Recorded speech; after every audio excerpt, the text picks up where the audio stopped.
The ultimatum. The Skari mothership appeared on a Tuesday morning.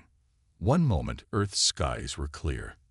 The next, a vessel the size of Manhattan hovered over the Atlantic Ocean, flanked by dozens of smaller craft that took up positions over major cities worldwide. They made no attempt at stealth or subtlety. They wanted to be seen. Commander Elena Reyes stood on the bridge of the U.S. Defiant, a nuclear submarine patrolling the North Atlantic, watching satellite imagery on the main display. The alien vessels defied conventional physics. No heat signatures, no propulsion exhaust, no detectable energy emissions. They simply held position, 20 kilometers above Earth's surface, waiting. Orders, Commander. Her XO, Lieutenant Commander Jackson, asked. Maintain stealth protocols. Continue monitoring all frequencies. Her voice remained steady despite her racing heart. And prepare to execute Protocol Obsidian if necessary. Protocol Obsidian. A contingency plan so classified that fewer than 50 people on Earth knew of its existence. 12 hours after their arrival, the Skari finally spoke. Every screen on the planet, from smartphones to stadium displays, simultaneously activated, showing a humanoid figure with iridescent blue skin and 6 eyes arranged in a hexagonal pattern. Its voice was artificially modulated to sound pleasant to human ears. People of Earth, I am Overlord Vexnar of the Skari Collective. Your world has been surveyed and deemed suitable for integration. Your technological development is inadequate for galactic citizenship, but your biological diversity and mineral resources are of significant value. The integration process will begin in 72 hours. The figure paused, all 6 eyes blinking in perfect synchronization. You will surrender 20% of your population for resource processing and provide unrestricted access to your planetary reserves. In exchange, selected humans will receive technological advancements and eventual limited participation in the collective. Resistance is discouraged. The last 16 civilizations that attempted resistance no longer exist. A demonstration of our capabilities follows. The transmission cut to a live feed of a small uninhabited island in the Pacific. A pinpoint of light descended from one of the smaller Skari vessels. When it touched the island, the entire landmass simply ceased to exist. No explosion, no shockwave, just a perfect circle of ocean where an island had stood moments before. 72 hours, the alien reiterated before the transmission ended. In the White House Situation Room, President Olivia Chen looked around at her assembled advisors. Options. Our most powerful weapons wouldn't even scratch their hulls based on what we just witnessed, said Defense Secretary Wallace.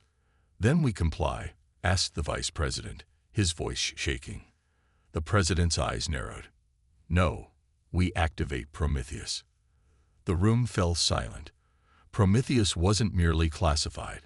It was a ghost program, funded through black budgets buried within civilian research initiatives, its assets scattered across the globe disguised as everything from weather stations to private research facilities.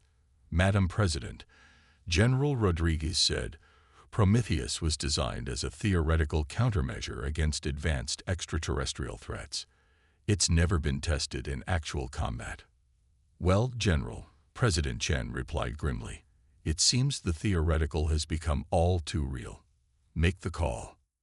12 kilometers beneath Mount Yamato in Russia, Dr. Akira Tanaka received the activation code on a quantum-encrypted channel. The Japanese physicist had spent 15 years leading the most secret scientific endeavor in human history, a multinational effort to develop defenses against precisely this scenario. It's happening, he told his team of international scientists and engineers. Prometheus is active. His second-in-command, Dr. Sofia Martinez, pulled up holographic schematics of their primary weapon system. The pulse isn't ready. We've never successfully synchronized the global network. We have 3 days, Tanaka replied. Make it ready. Across Earth, in secret underground facilities, abandoned mines, subsea installations, and orbital platforms disguised as debris, systems began powering up. Weapon platforms hidden in plain sight, disguised as office buildings, cellular towers, and oil rigs, initiated self-diagnostics, and in the depths of the Marianas Trench, in a facility carved into the ocean floor, the massive fusion reactors of humanity's hidden fleet rumbled to life.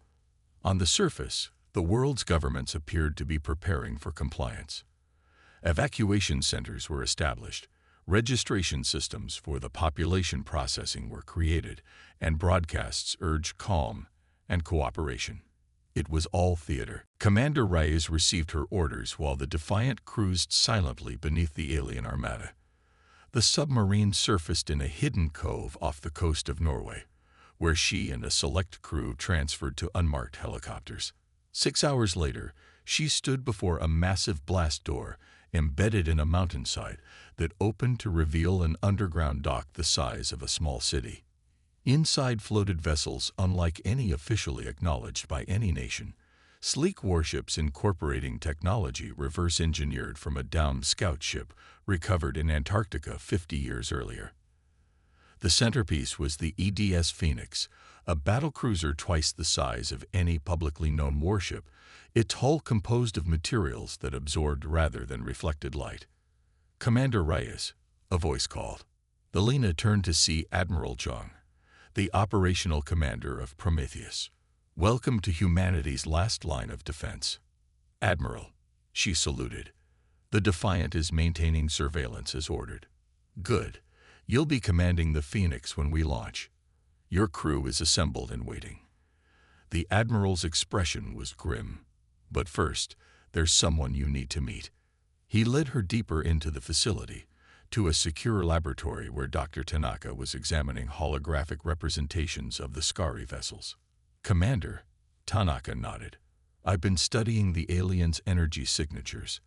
They're using a quantum field stabilizer to maintain their position and power their weapons, remarkably similar to technology we've been developing based on the Antarctic find.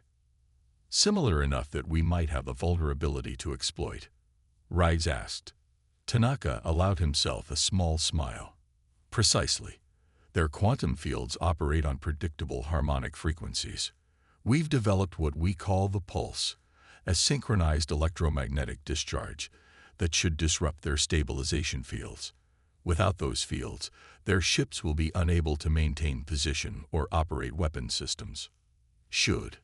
Admiral Jung questioned. "The theory is sound," Tanaka replied.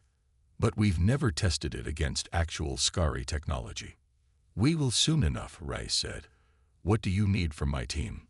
"The pulse requires synchronized activation from multiple points around the globe. Your fleet will need to deploy and protect the orbital emitters while ground teams secure the terrestrial nodes. Once all nodes are active, we'll have a 30-second window to initiate the global discharge." Reyes studied the schematics. "And if it works, their ships will be temporarily paralyzed, approximately 5 minutes based on our models. That's your window to engage with conventional weapons." 5 minutes to neutralize an armada," Admiral Jung murmured. "It's not much." "It's all we'll get," Tanaka replied. "Their systems will adapt." As they finalized preparations, intelligence reports streamed in from around the world. The Skari were establishing ground bases, deploying smaller vessels to begin resource surveys. They seemed utterly confident, their ships maintaining minimal defensive postures. Their arrogance would be their undoing. With 24 hours remaining before the Skari deadline, world leaders publicly announced preparations for compliance while privately confirming readiness for Operation Sun Spear, the military component of Prometheus. President Chen addressed the nation with a carefully worded speech that contained embedded activation phrases for sleeper cells worldwide. "Tomorrow, we face a new chapter in human history," she said. "We must adapt to changing circumstances beyond our control.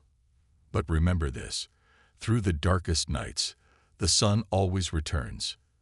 That night, as billions of humans looked to the skies in fear, Commander Reyes walked the decks of the Phoenix, inspecting systems and speaking with her crew. The best pilots, engineers, and tactical officers Earth had to offer. Many had trained for years without knowing the true purpose of their assignments. "They think we're helpless," she told her assembled officers in the final briefing. "They expect submission because that's what they've always received, but they've never encountered humanity before." She activated a holographic display showing the deployment plan. When Tanaka initiates the pulse, every Scari ship will experience total systems failure for approximately 5 minutes. In that window, we strike, hard, and without mercy. The Phoenix will target their mothership while our escorts engage their defensive screen. Lieutenant Kwan, her tactical officer, studied the combat projections. Even with their systems down, their hull materials will resist conventional weapons. "That's why we're not using conventional weapons," Rise replied, nodding to Dr. Martinez, who had joined her crew as science officer. Martinez activated another display showing a missile unlike any in known arsenals. "These are quantum resonance warheads. Once their fields are disrupted by the pulse, these missiles will create a cascading failure in their hull structure. Essentially, they'll tear themselves apart from the inside." As the briefing concluded, Reyes received word that the Scari Overlord had requested a meeting with world leaders to formalize Earth's surrender. Perfect. With the aliens' attention focused on the public surrender ceremony, they would never see humanity's counterattack coming. The final hours before the deadline passed in tense preparation. The hidden fleet moved into launch positions. Ground teams secured the terrestrial pulse emitters, orbital platforms disguised as satellites repositioned. And aboard the Phoenix, Commander Reyes stood on the bridge, watching the countdown timer. "All stations report ready, Commander," her XO announced. "Very good." Reyes opened a channel to all ships in the fleet. "This is Commander Reyes. In 1 hour, humanity will face the greatest threat in our history." The Scari came expecting submission. Instead, they'll find that humans don't surrender their home without a fight. She paused, looking at the determined faces of her crew. "They made one critical mistake when they came here. They underestimated us. For all their technology, all their power, they failed to understand a simple truth that has defined humanity throughout our existence. Back us into a corner, and we fight with everything we have." The countdown continued as the Scari prepared to accept Earth's surrender, unaware that the real response to their ultimatum was about to darken their skies. Defiance rising. As dawn broke over Geneva, the Scari landing craft descended toward the United Nations headquarters, where Earth's surrender ceremony was scheduled to begin. World leaders stood on the steps in a show of unity, cameras broadcasting the historic moment to billions. Overlord Vexnar emerged from the craft, flanked by guards whose biomechanical armor pulsed with energy. He approached the podium where President Chen waited, his 6 eyes scanning the crowd with cold calculation. "Your compliance is acknowledged," he stated without preamble. "The integration process will proceed efficiently. Processing centers will be established on each continent. Resource extraction will begin immediately." President Chen nodded solemnly, her expression betraying nothing as she glanced at her watch. "Before we proceed, Overlord, our traditions require a formal declaration. May I?" Vexnar gestured impatiently. The president stepped to the microphone. "People of Earth, today marks a transition in our history." Her words were measured, precise. "For centuries, we have looked to the stars and wondered if we were alone. Now we have our answer." She paused, making direct eye contact with Vexnar. "And our response." At that exact moment, across the planet, Dr. Tanaka initiated the pulse sequence. In underground bunkers, mountain fortresses, and deep-sea installations, engineers activated the network of quantum emitters. In orbit, disguised satellites shed their coverings to reveal advanced technological arrays. Vexnar's communicator suddenly emitted a high-pitched tone. The alien's posture stiffened in what appeared to be surprise, the first emotion he had displayed. "What have you done?" he demanded. President Chen stepped back as security teams surrounded her. "We've chosen to decline your offer of integration, Overlord." Miles below the Atlantic Ocean, The seafloor seemed to split open as massive hangar doors revealed the hidden fleet rising from concealment. The Phoenix led the formation, its hull absorbing light rather than reflecting it, rendering it nearly invisible except for a faint outline against the water surface. "Formation established," reported Lieutenant Commander Jackson. "All vessels reporting ready." Commander Rice nodded, her eyes fixed on the tactical display showing the positions of the Scari vessels, all of which were now experiencing critical system failures as the pulse disrupted their quantum fields. "Launch all fighters," she ordered. "Target designated priority vessels. Remember, we have a 5-minute window.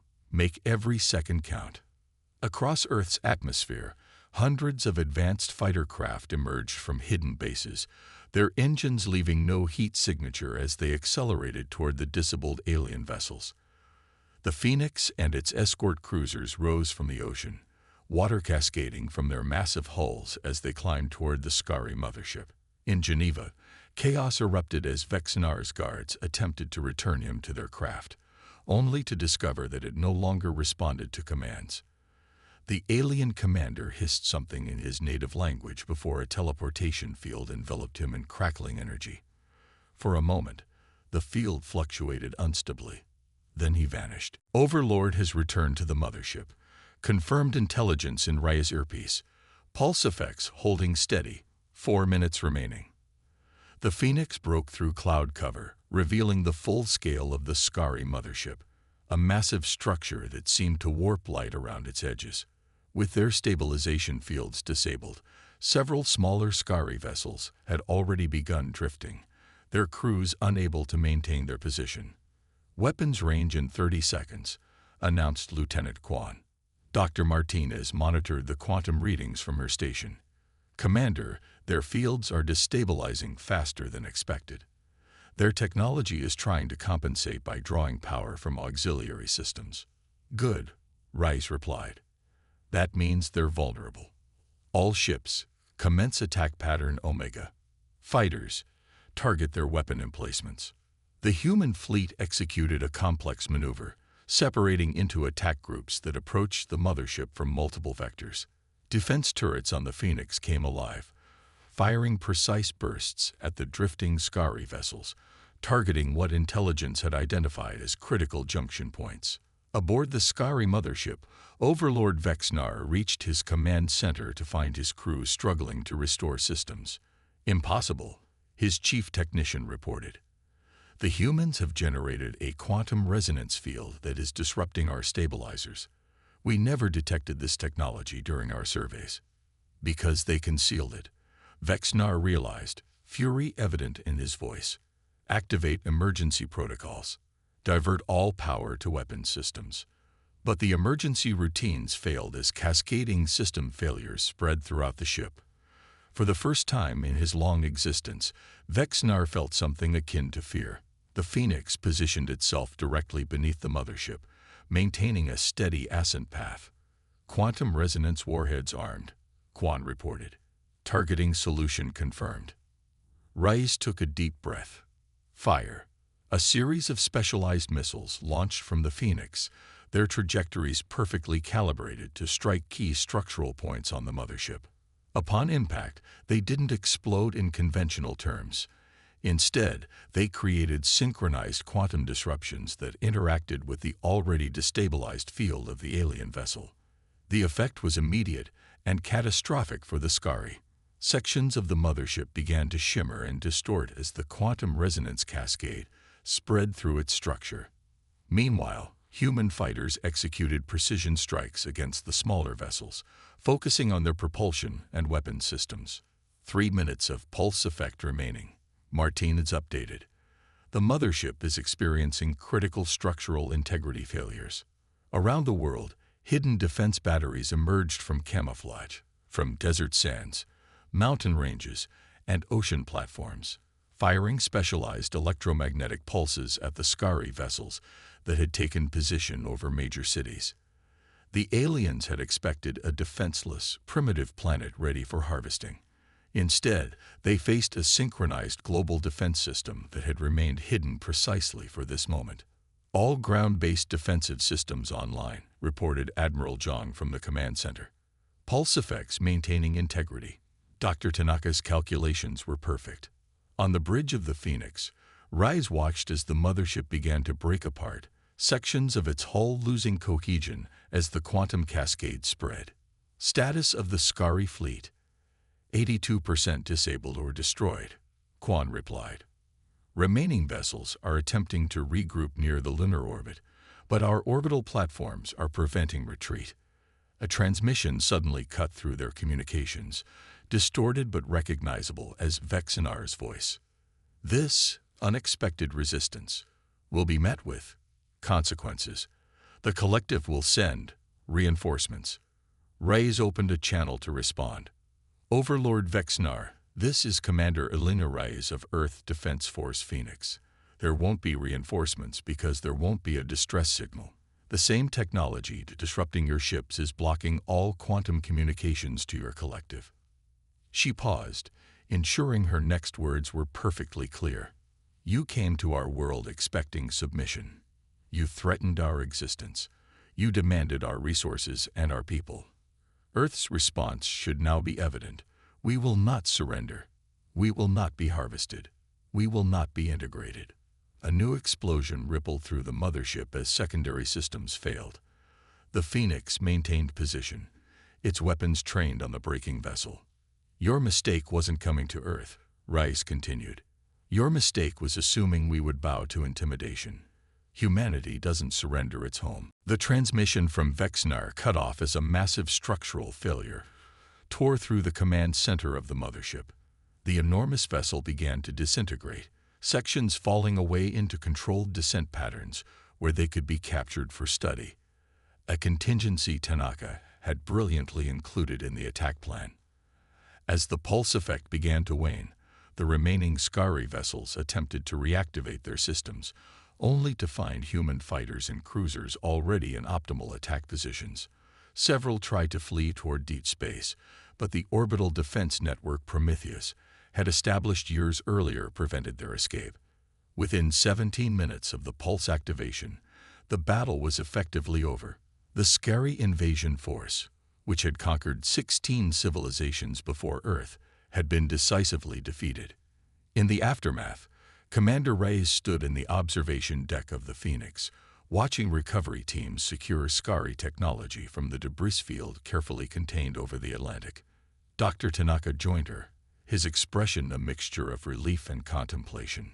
You realize what we've done today extends beyond saving Earth, he said quietly. We've changed humanity's place in the galaxy. Reyes nodded. The Scari mentioned a collective. There are other civilizations out there. Some enemies, potentially some allies. And now they'll know that Earth isn't defenseless, Tanaka added. That humanity fights back. As dawn broke across a planet that had faced extinction and emerged victorious, President Chen addressed a unified Earth. The secret of Prometheus was revealed.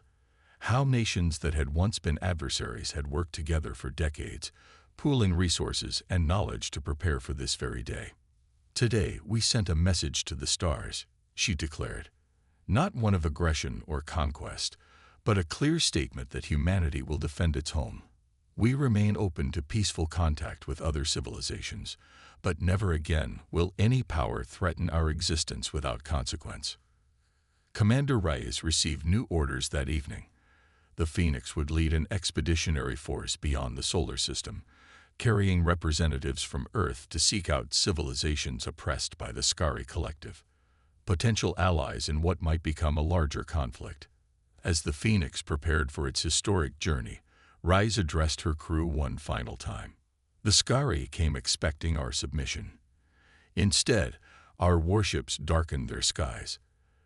They'll tell stories about today throughout their collective, about the planet that fought back, about the species that refused to kneel. She looked out at the stars, now filled with new meaning and new dangers. They ordered Earth to submit. Earth's answer is now clear: never.